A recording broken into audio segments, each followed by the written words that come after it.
안녕하세요. 9월에 결혼식을 앞두고 있던 30대 초반의 여자입니다. 누구보다 행복한 신부가 될 줄 알았던 제가 이렇게 며칠 사이에 파혼을 하게 될 줄은 저도 정말 상상조차 하지 못했습니다. 제가 파혼을 하게 된 결정적인 이유는 남자친구 어머니의 지나친 욕심 때문이에요.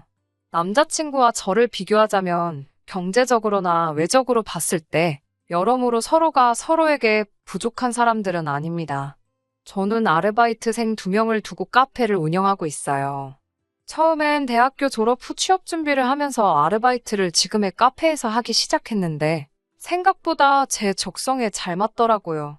그러다 카페 주인이 이민을 가게 되었다며 가게를 내놨다고 하더군요.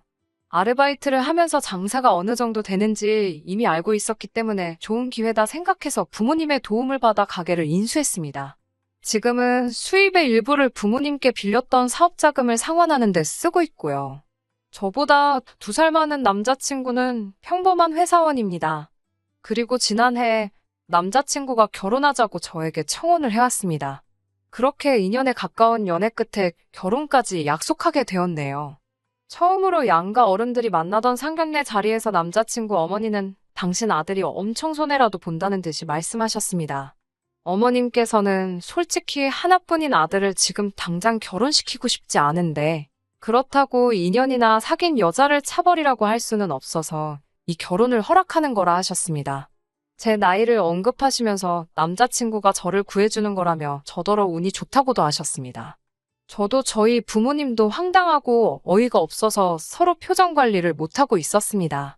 공들여 키운 딸이 말 그대로 눈앞에서 후려치기를 당하고 있으니 얼마나 속상하셨을지 지금 생각하면 죄송한 마음뿐이에요. 하지만 딸 가진 죄인이라고 했나요? 어차피 결혼하게 될 텐데 괜히 미운 털 박히게 할 필요 있나 싶어서 저희 부모님이 참을 인자를 몇 번 그려가며 참으셨다고 제가 파혼을 결심하고 나서야 말씀해 주시더라고요. 상견례를 마치고 며칠 뒤 신혼집은 어떻게 할 건지 이야기가 나왔습니다. 원래는 저희 아빠가 저에게 예전에 경매로 낙찰받으신 작은 아파트를 한 채 주시겠다고 하셨거든요. 지금은 가치도 많이 올라서 그때에 비해 2배 가까이 올랐고요. 하지만 저는 이미 사업을 시작하면서 부모님께 도움도 받았고 그 아파트가 부모님의 노후에 필요하다고 생각했기 때문에 한 번도 그 아파트를 제 것이라고 생각해 본 적이 없습니다. 그렇기에 남자친구나 남자친구 부모님에게도 그 아파트에 대해선 이야기를 한 적이 없어요. 그리고 그런 속사정을 모르는 남자친구의 이모님은 계속해서 저희더러 당신이 가지고 있는 빌라에 들어와서 살라고 하셨습니다. 아내 수리만삭해서 살면 새 집이나 마찬가지라면서 전세로 싸게 줄 테니 부담 갖지 말라고 하시더군요. 전세가 1억 3천이었는데 당시 남자친구가 5천을 해올 수 있다고 했고 제가 모아둔 돈도 5천 정도 있었습니다. 그래서 부족한 3천은 대출을 받기로 했고 예단을 생략하는 대신 혼수를 제가 하기로 했습니다. 주변에 결혼한 사람들이 말하기를 어차피 애 생기면 가구고 뭐고 다 망가진다고 처음부터 무리해서 좋은 거 할 필요는 없다고 하더라고요. 그래서 가구는 좀 저렴하게 하고 가전은 정말 꼭 필요한 세탁기, 냉장고, 밥솥 등만 사려고 했습니다. 그렇게 하면 전부 1,500만 원 정도면 해결할 수 있을 것 같아서 제가 부담한다고 했던 거고요. 그런데 얼마 지나지 않아 하루는 남자친구가 점심때 잠깐 보자고 하더라고요.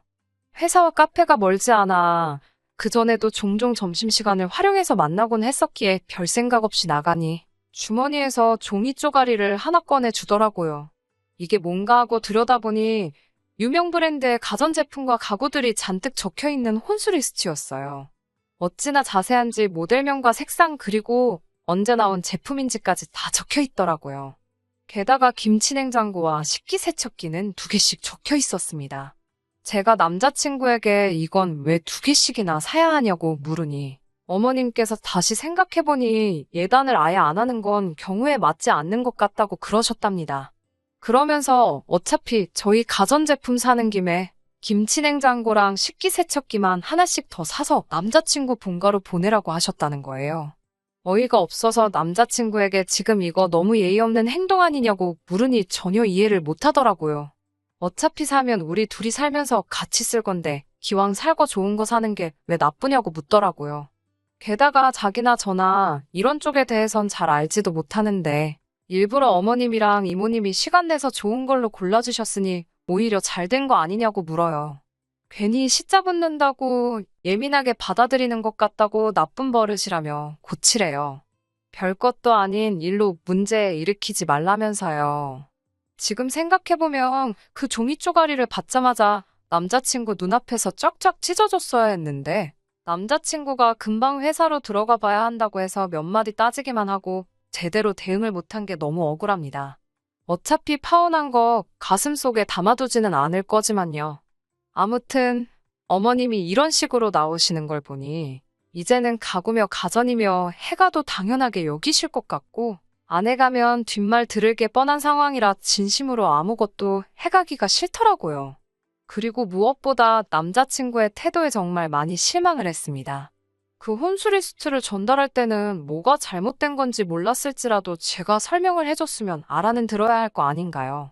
최소한 어머니랑 다시 이야기해보겠다는 소리는 할 수 있는 거잖아요.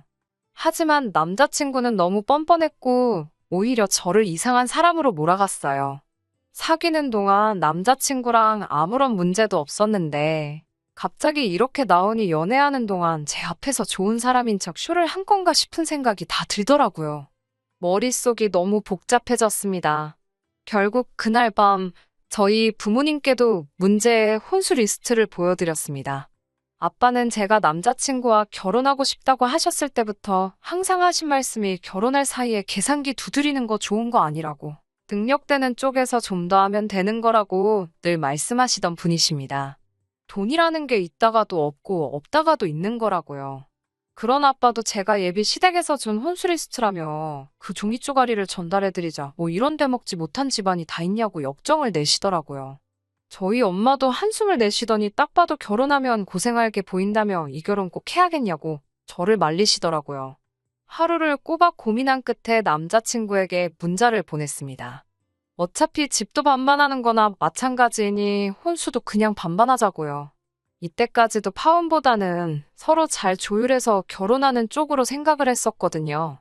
제 잘못이 아니어도 일단 파혼했다고 하면 주변 사람들이 수군거리고 말이 나올 게 뻔했으니까요. 이미 식장이며 큼직한 것들은 계약도 해둔 상태였기에 더 결정을 내리기가 쉽지 않았어요.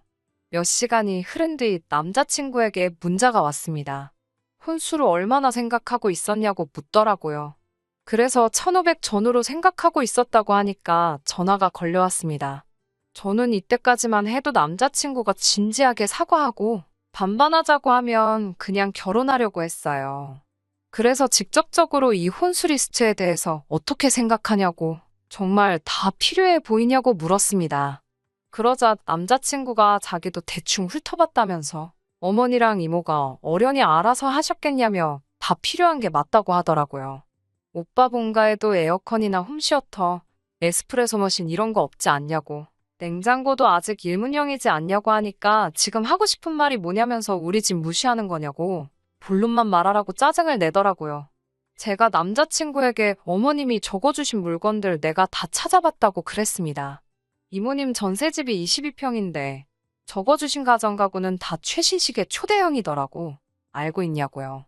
제가 남자친구에게 우리 둘이 이제 시작하는 부부인데 양문형 냉장고에 김치냉장고까지 왜 필요한 거며? 빌라에 방이 2개인데 에어컨을 벽걸이 2개에 스탠드까지 3개씩 달 이유가 있냐고 물었습니다. 제가 하나하나 조목조목 따져가니 남자친구가 할 말이 있으면 똑바로 하라는 거예요. 이쯤 되면 알아먹어야 되는데 그 정도 눈치도 없는 인간인가 싶고 한심하더라고요. 그래서 제가 이 혼수 다 집어넣으려면 집이 30평대는 돼야 할 것 같으니 빌라든 아파트든 그 정도 평수로 대출 없이 집 한 채 사오라고 했습니다. 그러자 남자친구도 집을 살 수 있으면 진작에 사지 않았겠냐며 지금 장난하냐고 도리어 저에게 화를 내더라고요. 그래서 제가 그게 싫으면 제가 아파트를 해갈 테니 오빠가 이 혼수 리스트대로 혼수를 채워오고 예단으로 집값의 10%를 들고 오라고 했습니다.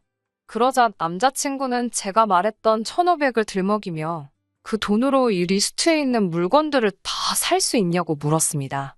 말기도 못 알아먹고 헛소리를 하는 남자친구 때문에 저도 화가 머리끝까지 나기 시작했어요. 남자친구에게 제가 1,500을 예산으로 잡고 있었는데 어머님이 택도 없는 리스트를 주셔서 지금 이 사단이 난 거 아니냐고요. 그러자 남자친구도 아차 싶었는지 자기가 이쪽으론 문외한이라 그렇다며 잘 몰라서 그런 거래요. 저도 이때쯤부터는 에라 모르겠다 싶어서 남자친구에게 가전은 다 삐까뻔쩍하게 신상으로 채우면서 가구도 싸구려로 하면 이상하니까 아예 가구까지 전부 싹 다 최고급으로 맞춰 오라고 했습니다. 혼수는 넉넉하게 5천이면 될 것 같다고 5천을 준비하라고 했더니 그럼 빌라에 전세 들어가려고 받으려 했던 대출 3천으로 혼수하면 되겠다고 답을 찾은 것 마냥 굴더라고요. 이제는 정말 설명하기도 지치고 피곤해서 화도 안 나더군요. 그냥 빨리 전화를 끊고 싶은 마음뿐이었습니다. 그래서 제가 그럼 그 대출은 혼자 갚을 거냐고 물었더니 자기가 더 많이 갚지 않겠냐고 그럽니다. 제가 그게 무슨 소리냐고. 어쨌든 나도 갚아야 된다는 소리 아니냐니까. 어차피 한 집에서 같이 쓰고 살 건데 억울할 일은 아닌 것 같다는 헛소리를 또 하더라고요. 저보고는 전부 적힌 대로 사오라더니 제가 집해올 테니 혼수는 자기 보고 사오라니까 대출받아서 사자고 하는 건 너무 도둑놈 신부 아닌가요? 이쯤 되니까 제 돈으로 혼수해오는 건 당연한 거고 자기 돈 쓰자니 아깝다고 못 알아듣는 척 연기하는 건가 싶기도 하고 저는 이 감정적인 소모전을 계속할 수가 없어서 제가 남자친구에게 그냥 파혼하자고 했습니다. 전세계약금으로 1,000만 원이 이모님에게 넘어가 있었지만 그건 다행히도 남자친구의 돈이었기 때문에 알아서 하라고 했어요. 신혼여행, 식장, 예물 등이 가계약되어 있었지만 다행히 계약금이 크지 않았기 때문에 제가 알아서 정리하겠다고 했어요. 그랬더니 전화기 너머로 들릴 만큼 남자친구가 한숨을 크게 쉬더니 그깟 혼수 좀 해오랬다고 파혼 소리까지 하냐면서 너무한다고 하더라고요. 그래서 제가 이게 그깟 혼수냐고 그럼 그깟 혼수 반반하자니까 싫어서 파혼 소리까지 나오게 한 오빠는 뭐 대단한 거 같냐고 싸붙였습니다. 그러자 그제서야 남자친구가 어머님이랑 이야기해보고 연락 준다고 하더라고요. 하지만 저도 그때는 마음이 다 식어버린 상태라 상의를 하던지 말던지 마음대로 하라고 난 이제 결혼할 생각 없다고 말하곤 그대로 전화를 끊어버렸습니다. 그런데 정말 웃긴 게 진짜로 어머니랑 상의를 한 건지 새벽 2시에 전화가 왔는데 남자친구도 아닌 어머님이었어요. 어차피 저도 화가 나서 잠은 안 자고 있었지만 아무리 그래도 새벽 2시에 전화를 건다는 게 상식적으로 말이 되나요? 정말 어디까지 무례할 수 있는지 궁금해져서 전화를 받았습니다. 그렇게 전화를 받으니 어머님께서 다짜고짜 저를 교육시켜야겠다며 저희 카페로 찾아오시겠다고 하는 거예요. 그래서 제가 카페는 제 일터이기 때문에 안 되니 오지 마시라고 했습니다. 그러자 일륜지대사를 앞두고 그깟 카페가 중요하냐고 하시더라고요. 그래서 저도 어차피 안 할 결혼 마무리 짓는 것 때문에 제 사업에 영향을 줄 수는 없다고 저를 만나실 거면 어디로 오시라고 아예 시간하고 장소를 제가 정해서 통보해드리고 핸드폰을 꺼버렸습니다. 더 이상 질질 끌고 싶지도 않고 이런 불편한 대화를 이어나가기도 싫었습니다. 이미 남자친구든 어머님이든 뭐 어떻게 나오든 파혼하기로 마음을 먹었기 때문에 저 혼자 식장, 신혼여행 등 위약금 물고 예물 가계약도 전부 취소해버렸습니다. 그리고는 남자친구 계좌로 환불받은 금액의 절반을 보내버렸습니다. 아무런 설명도 하지 않고 그냥 보냈더니 남자친구한테서 전화가 바로 걸려오더라고요. 제가 화가 나서 그냥 한 말이라고 정말 파혼할 거라곤 생각을 안 했는지 이게 무슨 일이냐고 제정신이냐고 화를 내더라고요. 그러면서 점심때 카페로 찾아오겠다고 하길래 별로 보고 싶지도 않고 바쁘니까 봐야겠으면 내일 모레 어머님하고 만나기로 했으니 그때 어머님까지 모시고 한 번에 보자고 했습니다. 어머님을 만나기로 한 당일 약속 장소에 나가니 남자친구하고 어머님뿐만 아니라 이모님까지 다 같이 왔더라고요. 그 모습을 보고 잠깐 헛웃음이 나오기도 했지만 차라리 한꺼번에 상대하고 깔끔하게 끝내야겠다 싶었습니다. 제가 자리에 앉기 무섭게 뭐가 그렇게 급하신지 바로 본론을 시작하시더라고요. 남자친구 어머니께서는 저더러 뭐가 그렇게 마음에 안 드냐며 당신과 이모님이 하루 종일 발품 팔아가며 고른 거라고 이보다 괜찮은 건 없을 거라고 하셨습니다. 가전이라는 게 한 번 사면 10년은 좋게 쓰고 기왕이면 비싼 돈 주고 사는 거 좋은 거 사는 게 좋지 않겠냐고 그러셨어요. 그러면서 애 낳고 나면 살림도 커지고 이사도 가야 할 테니까 그런 것도 다 고려해서 고르신 거라고요. 저도 이제 하고 싶은 말은 해야겠다 싶어서 솔직하게 털어놓았습니다. 어머님이 보내주신 혼수 리스트에 저희가 쓸만한 건 하나도 없는 것 같다고요. 지금 당장 집도 빌라에 전세고 거기에 빚까지 안고 시작하는 마당에 10년 후까지 내다보며 사치스럽게 시작하고 싶지 않았다고요. 그리고 혼수에 이 정도 쓸 돈이 있었으면 차라리 대출을 안 받고 집고 하는데 돈을 더 썼을 거라고도 말씀드렸어요. 그리고 어머님은 발품을 파셨다고 하셨지만 제가 보기엔 그저 그 매장에서 가장 비싸고 가장 큰 걸 고르신 걸로밖에 안 보인다고 했습니다. 그러자 어머님께서는 그렇게 내가 고른 혼수 리스트가 마음에 안 드냐며 그럼 예단만 보내고 저희 살림은 알아서 하라고 하시더군요. 거기다 덧붙이시기를 당신은 예단을 안 받아도 상관없는데 주변 사람들 눈이 있으니 그 정도는 하는 게 저한테 좋을 거라 하시더군요. 처음에 서로 약속했던 대로 제가 알아서 혼수하게 내버려 두셨으면 좋았을 텐데 왜 이제 와서 자꾸 예단에 집착하시는 건지 모르겠더라고요. 주변 사람들 눈은 신경 쓰이시고 제가 남자친구와 어머님을 어떤 눈으로 보고 있는지는 신경이 안 쓰이시냐고 물었습니다. 남자친구도 5천, 저도 5천 내고 거기다 대출까지 같이 갚아야 하는 상황에 왜 저에게 이런 초호화 혼수를 바라시는 거냐고 따져 물었고요. 게다가 예단까지 보내가면서 결혼하고 싶은 마음은 없다고 딱 잘라 말씀드렸습니다. 이런 식으로 대화가 오니까 조금씩 서로 언성이 높아지더라고요. 게다가 남자친구랑 어머님은 같이 나오면서 말도 제대로 안 맞춘 건지 남자친구는 그저 저를 달래려고 예단 안 해도 되고 혼수도 반반하자고 그러면서 집 대출도 자기 혼자 갚을 거니까 마음 풀라는 소리만 계속 하더군요. 그 옆에서 어머님은 예단만 하고 혼수는 제 마음대로 해도 된다고 그러시고 이모님은 전세 계약금은 못 돌려주는 거니까 그냥 좋게 좋게 같이 대출금 갚아가면서 살라고 그러시고 정말 다들 자기 하고 싶은 말들만 내뱉고 있었습니다. 계속해서 들으나마나 한 소리만 되풀이되니까 정말 짜증이 나더라고요. 결국 저는 남자친구든 어머님이든 약이라도 오르라는 심정으로 사실 내 앞으로 아파트도 한 채 있어서 오빠가 혼수해오겠다고 했으면 그냥 참고 결혼했을 수도 있다고 말해버렸습니다. 솔직히 있는 척하는 것 같아서 그동안 정말 조심했는데 나를 진짜 호구로 보나 싶어서 에라 모르겠다는 심정으로 이야기한 거예요. 보아하니 어머님은 저희 집을 무슨 돈줄로 생각하시는 것 같아서 그럴 마음이 싹 달아났다고 했습니다. 이제는 남자친구가 아파트 한 채를 대출 없이 사온다고 해도 결혼할 생각이 없으니까 의미 없이 시간 낭비하지 말자고 했어요. 그리고는 남자친구한테 이제 그만 연락하라고 최소한 우리 욕은 하지 말고 헤어지자고 했습니다. 그리고 집에 돌아오니 그새 남자친구 어머님이 저희 집에 전화를 하셨던 모양이에요. 저희 아빠가 그 전화를 받으셨고 그댁 아드님은 저희 딸이 큰돈 들여 살 만큼 대단한 사람이 못 되니까 마음 접으시라고 하셨답니다. 그쪽 입맛에 맞는 여자로 찾으시라고 했대요. 더 웃긴 건 그 와중에 어머님이 저희 아버지에게 정말 제 앞으로 아파트가 있냐고 물으시더래요. 그래서 저희 아빠도 맞다고 그게 지금 올라서 얼마라고 콕 집어 알려드렸다고 합니다.